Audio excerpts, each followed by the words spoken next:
กันเองทักทายสบายดีเนาะมาสุขุมคนละว่าวันนี้กัปตันก็ได้มา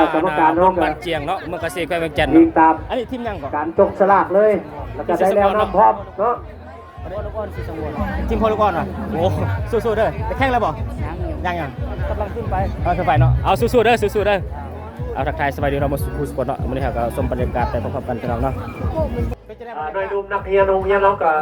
ถือว่าพักมื้อนี้เนาะบุญปีนี้ถือว่ามาหลายเนาะถือว่าขึ้นสมควรได้สมควรเนาะพอแม่บางส่วนนักเป็นวันครูได้ครูก็ได้พักพอในนักเรียนแต่ว่าพาลูกพาหลานมาเบิ่งมาชมมาเชียร์ทางนักข่าวเขาก็ได้มาเก็บกับข้อมูลเก็บข่าวเพื่อเปิดกว้างให้ชาวโลกทั่วโลกได้รับรู้กันเนาะเพราะว่าเป็นทั่วประเทศยุคนี้สมัยนี้ถือว่าทันสมัยเนาะเทคโนโลยีเป็นยังไงยูใส่ก็เห็นกันนะปฏิหูทิพย์ตายพี่น้องเนาะผมมาก็ได้อยู่รักกระเบื้องสบายโอเคเราสู้ๆเด้อสู้ๆเด้อได้เนาะทีมยังไงเอาได้ไหมนะเอาไอ้วันนี้ทีมยังนี่ทีมงานของงานดีบองได้แข่งแล้วบ่เสียงยังกำลังลองที่ซี่ลองต่อไปเอาสู้ๆไอ้เด้อมาบรรยากาศพลังเนาะเลยจุดติดพลังเนาะถ้าบนนำกันว่าการแข่งขันวันนี้ว่าใครจะเป็นที่หนึ่งครับรางวัลพลังเนาะถ้าบนนำกันพลังเนาะเป็นจะได้ทีมยังนี่ทีมยังข้าวนุ่มบัดเจียมบัดเจียมเนาะแต่ว่าตอนนี้เพิ่นกำลังกินข้าวเนาะเพื่อเอาแห้งพลังเนาะยังบ่ได้แข่งเพื่อเนาะโอเคสู้ๆไอ้เด้อพอได้เป็นที่หนึ่งเด้อเนาะเอาถือว่าทีมคู่ที่สี่เอาเรือขึ้นเลยเด้อเนาะทีมตะวันคุดค้นบ่แฮเอาขึ้นแล้วบ่นี่ทีมโรงงานดินบอกถือว่าอันนี้เป็น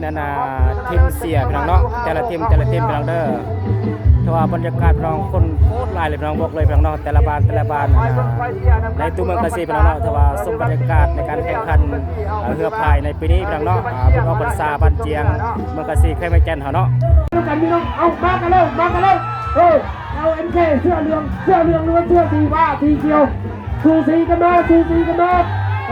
คักปันในเห็นแต่มอแป๊บทั้งเบื้องนั้นหรือว่าทั้งเบื้องนี้เฮือน้อยหรือว่าเฮือใหญ่ใส่กันเต็มที่พี่น้องเลยมากันแล้วไผ่สิลมไผ่สิจมโอ้ยท่าเดมกับบ่ท่าบัดนี้คือว่าอ้อแอกันแท้บัดนี้อ้อแอกันแท้สงสัยว่าสิมาก่อนหรือว่ามาน้ำหลังบ่บัดนี้เอาโหคำหรือว่าMKโหคำบ่ดิโหคำหรือว่าMKเอาMKบ่โอ้ยMKท่าแดงสั่นๆโอ้ยโหคำกับว่าบ่ท่าเจ้าได้บัดนี้โหคำกับว่าบ่ท่ามากันแล้วคอยจวดมาด้วยกันทีมงานเสื้อเหลืองเจอกันเองพี่น้องเลยไผ่สิฮอดกันไผ่สิน้ำหลังมากันแล้วชูซีกันมาจวดพี่น้องเลยรักลอยลังจอบกิ